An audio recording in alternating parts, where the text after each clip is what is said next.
साथियों नमस्कार। एक बार फिर से आप सभी का रेलवे वाले बाबूजी यूट्यूब चैनल पर हार्दिक स्वागत है।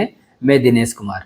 आज इस वीडियो में हम बात करेंगे कि जो नए छात्र हैं जो पहली बार रेलवे ग्रुप डी की तैयारी करना चाहते हैं, हम आज उनको कंप्लीट डिटेल के साथ बताएंगे कि आपको किस तरह पढ़ाई करनी चाहिए, किन किन चीज़ों का ध्यान रखना चाहिए ताकि आप रेलवे ग्रुप डी में एक सीट अपने नाम पे कर सको। उससे पहले आपको बता दें, अगर आप रेलवे ग्रुप डी की तैयारी करना चाहते हो तो आप ये किरण पब्लिकेशन की मैथ, रीजनिंग, जीके और साइंस की और प्रीवियस ईयर की ये बुक्स देख सकते हो, क्योंकि इसमें आपको chapter wise, type wise, topic wise question देखने को मिलते हैं जो एग्जाम में आपके लिए काफ़ी हेल्पफुल साबित हो सकते हैं। सबसे पहले तो जैसे आपने अपना फॉर्म ऑनलाइन अप्लाई कर दिया होगा या कुछ छात्र अब अपना फॉर्म ऑनलाइन अप्लाई कर देंगे। फॉर्म अप्लाई करते ही सबसे पहले तो आपको ग्रुप डी के एग्ज़ाम पैटर्न और सिलेबस को देखना है कि इसकी चयन प्रक्रिया किस तरह से होती है, इसके सिलेबस में क्या क्या सब्जेक्ट आती हैं और किस किस सब्जेक्ट से कितने क्वेश्चन देखने को मिलते हैं। सबसे पहले तो आपको वो चीज़ देखनी है जो आप ऑफिशियल नोटिफिकेशन में भी देख सकते हो।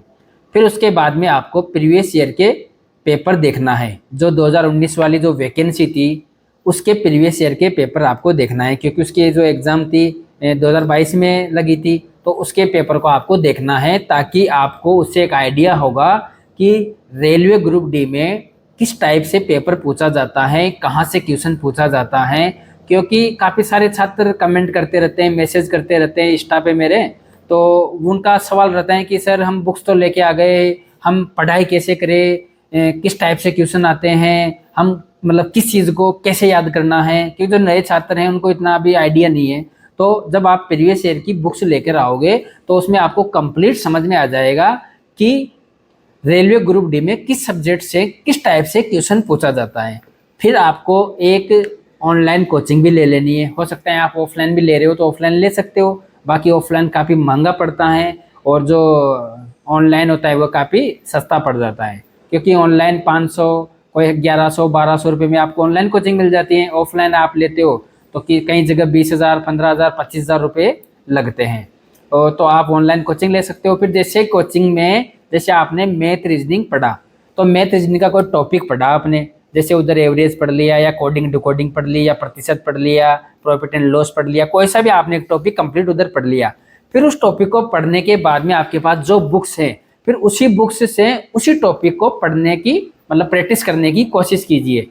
पहली बार तो जब आप पहली बार उसको क्लास को देख लोगे, फिर जब आप सोल्व करने की कोशिश करोगे तो आप ये मान के चलिए कुछ क्वेश्चन आपको समझ आएंगे, बाकी सब ऊपर से निकल जाएंगे। आपको ये लगने लगेगा, आप डिमोटिवेट होने लगोगे कि नहीं हमें तो कुछ समझ नहीं आ रहा, कैसे क्या, कैसे हमारा सिलेक्शन होगा। काफ़ी जो नेगेटिव थिंकिंग है आपके माइंड में आ सकती है, लेकिन ऐसा कुछ नहीं है। ऐसा तो है नहीं कि आप 3 महीने पढ़ाई करके पहली बार अगर कंपटीशन की दुनिया में उतरे हो और 3 महीने पढ़ के आप जॉब ले सकते हो। जब आप धीरे धीरे प्रैक्टिस करते रहोगे, अपना जो रेगुलर रूटीन बना के पढ़ाई करते रहोगे, उसके बाद में आपको धीरे धीरे चीज़ें समझ आएगी। ऐसा नहीं है, ऐसा आप कभी मत सोचना कि मैं पढ़ता भी हूँ याद नहीं होता है, मेरा एग्जाम में कैसे क्या होगा। तो आप ऐसा मत सोचिए, आप ये सोचिए कि बस आपको अपना पूरा अपना बेस्ट देना है।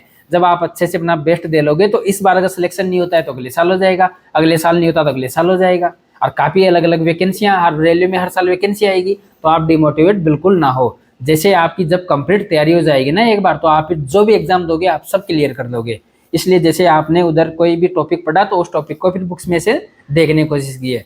साइंस या जीके का कोई भी टॉपिक उधर से पढ़ा आपने तो फिर उधर इसी बुक्स में से उसी टॉपिक को आप पढ़ने की कोशिश कीजिए और आप एक रूटीन बना लीजिए।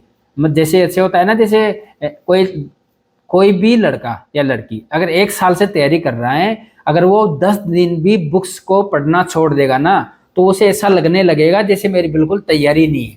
इसलिए आपको एक रूटीन तो बना के चलना है। जैसे आप लाइब्रेरी ज्वाइन कीजिए। हाँ, लाइब्रेरी सबसे बेस्ट होता है। लाइब्रेरी में पढ़ने का फायदा एक ये होता है कि जैसे आप 3, 4, 5 घंटे भी अगर दे रहे हो, लेकिन जो बगल वाले काफ़ी हैं जो किस अलग अलग सबकी तैयारी कर रहे हैं, फिर उनको देख के भी आपस में लड़के मतलब लड़का लड़की कोई भी हो, उनको देख के एक मोटिवेट होते हैं कि यार अभी अगर मैं मोबाइल चलाऊंगा लाइब्रेरी में तो ये बगल वाला क्या सोचेगा कि ये पढ़ने आता है, मोबाइल चलाने आता है। आप ना चाहकर भी आपको वहाँ पे पढ़ना पड़ जाता है। इसलिए एक आपका लाइब्रेरी में जाने से एक रूटीन बन जाता है। आपको मिनिमम ज़्यादा भी नहीं तो कोचिंग के अलावा आपको 5-6 घंटे तो पढ़ना ही पढ़ना है। जैसे अगर आप कोचिंग ले रहे हो 3-4-5 घंटे की कोचिंग है, तो फिर उसके अलावा आपको 4-5 घंटे तो पढ़ना ही है। आप ये सब चीज़ों को छोड़ दीजिए, इधर उधर की बातों को, फालतू चीज़ों को छोड़ दीजिए। बस आपको कि एक मतलब एक ड्रीम बना लीजिए कि मेरे को इस बार नौकरी लेना है रेलवे में। बस जब आप अच्छे से अपनी तैयारी करोगे उसके बाद ही आपका सिलेक्शन हो पाएगा। और हम आपको यहाँ गाइड भी करते रहते हैं, मोटिवेट भी करते रहते हैं, क्योंकि यार मतलब आप जो मिडिल क्लास फैमिली है, लोअर क्लास फैमिली वाले जो लोग हैं, उनको मोटिवेट करने की कोई ज़रूरत ही नहीं पड़ती, क्योंकि वो खुद अपने घर परिवार को देखते हैं, अपनी फैमिली को देखते हैं, उनकी आर्थिक स्थिति को देखते हैं, उनके हालातों को देखते हैं। तो उसी चीज़ को लेके वो काफ़ी ऑटोमेटिक मोटिवेट हो जाते हैं। उनको कोई मतलब मोटिवेशनल स्पीकर की जरूरत नहीं पड़ती है। तो मिडिल क्लास और लोअर क्लास वाली जो फैमिली से बिलोंग करते हैं उन लोगों को, है ना। तो आप अच्छे से अपनी पढ़ाई कीजिए, और बाकी अगर आपके मन में कुछ और भी डाउट्स हो तो आप कमेंट में पूछ सकते हो। बाकी इस वीडियो को अपने सभी दोस्तों के पास शेयर जरूर कीजिए, और अगर चैनल पर पहली बार आए हो तो चैनल को सब्सक्राइब जरूर कर लेना। आज के लिए इतना ही काफ़ी, धन्यवाद।